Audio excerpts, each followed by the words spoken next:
Head of the Clarendon Police Division, Superintendent Vendalyn Cameron Powell, says recently introduced strategies aimed at clamping down on major crimes in sections of the parish have borne fruit.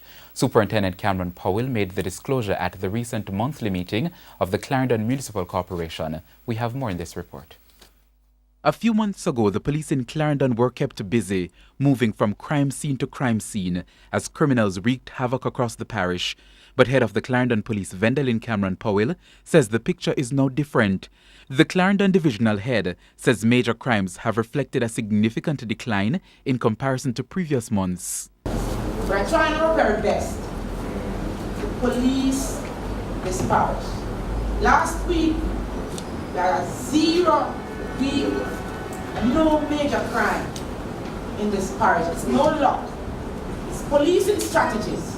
And we have changed some strategies inside South and Central. Strategies that we will never be disclosing. That's right. Strategies that are working for us. Superintendent Cameron Powell adds that the Clarendon Police are committed to preventing criminals from running rampant in the parish. She's also responding to those who continue to ask about her crime-fighting strategies. We continue to try and try hard in this parish.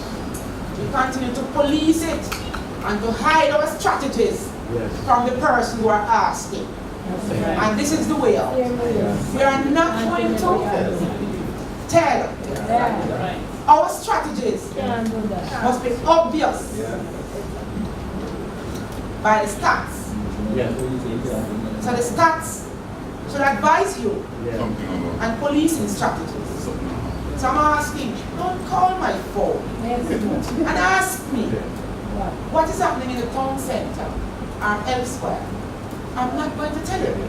In the meantime, she also points out that it is very difficult to police some sections of the parish because of poor lighting.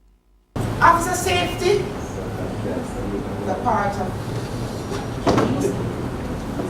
If the officers are not safe or remain safe, they are useless to the citizens. They need to see around them. So some sections are very, very dark.